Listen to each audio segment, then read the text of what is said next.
depressed, frustrated, sad, confused. You want answer. Let's talk.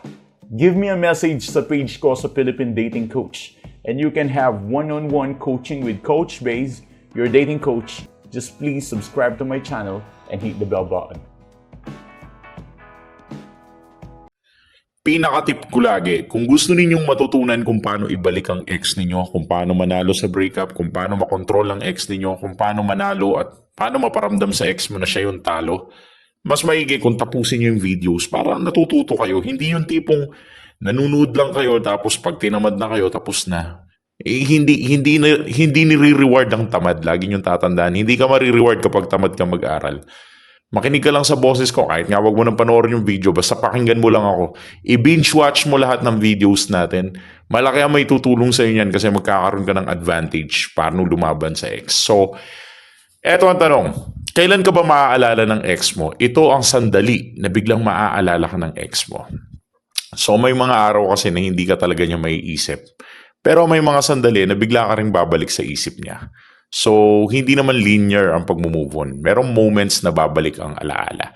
So, kapag sinabi kong hindi siya linear, hindi siya isang diretsong straight line lang, no? May mga times talaga na maaalala ka niya. So, sige, pag-usapan natin. Maaalala ka niya o sa sandali na maaalala ka niya kapag tahimik ang buhay niya.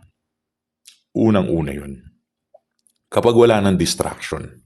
Kapag walang kausap, walang ginagawa, walang noise sa paligid, doon pumapasok yung tinatawag nating emotional reflection. Ang utak bumabalik sa mga taong naging mahalaga. Parang ganun. Parang binabalikan ng utak mo or ng isip mo yung mga taong naging valuable sa'yo.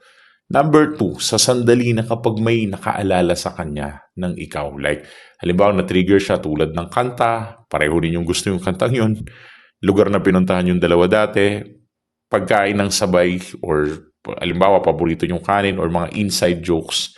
This is what we call associative memory triggers, no? So kapag naalala niya yung mga dati, yung mga ganun, sure ball maaalala ka niya kung ano yung mga pinagsamahan niyo.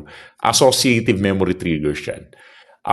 Number 3 naman, sa sandaling kapag merong problema siya or nahihirapan siya sa buhay like stress, personal struggles, emotional lows, naalala niya yung taong dating nagbibigay ng comfort sa kanya. Siyempre, kung naging ex mo siya, siguro naman naging comfort ka din niya minsan sa buhay niya. No? Kung ikaw yung naging safe space niya dati, natural na babalik ka sa isip niya kahit papaano. At sa sandali na kapag nakita niyang nagbago ka, maaalala ka din niya kasi pag napansin niya mas confident ka, mas composed ka, mas focus ka sa sarili mo, magkakaroon siya ng curiosity at comparison na parang iba na yung version mo dati sa version mo ngayon, di ba? At maaalala ka din niya, eto number 5 to kapag hindi ka na nagpaparamdam. Mas lalo ka niyang maalala kapag hindi ka na nagpaparamdam. Kapag hindi ka na nagme-message, hindi ka na nagre-react at hindi ka na nagche-check sa kanya, nawawala yung dating pattern. So, kapag nawala yung dating pattern, mawawala yung routine na yun yung nagiging dahilan para maalala ka niya. So, this is the important reality check. Ang pag-alala, pag naaalala ka niya, hindi ibig sabihin gusto ka niyang balikan. Naaalala ka lang niya. So, ano ang dapat mong gawin para ma-elevate or mag-level up yung memories niya every time na naaalala ka niya? Siyempre, number 1, panatilihin mo yung emotional composure mo. Huwag mong pilitin yung connection. Huwag mong ipilit yung sarili mo sa kanya, sa madaling salita.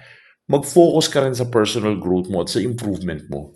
Hayaan mo siyang maramdaman niya yung absence ng pagkawala mo. Pag wala kasing pressure, nagkakaroon siya ng space para mag-reflect.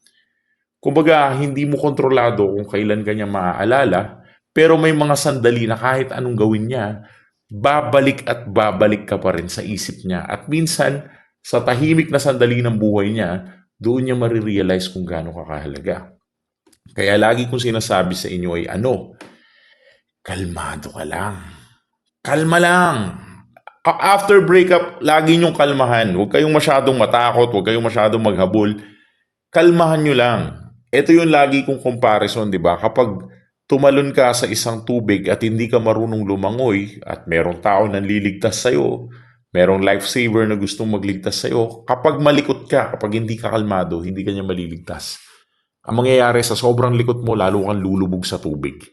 Pero kapag naging kalmado ka, mas madali kang iligtas. Mas madali kang buhatin. Same thing with my teachings, no?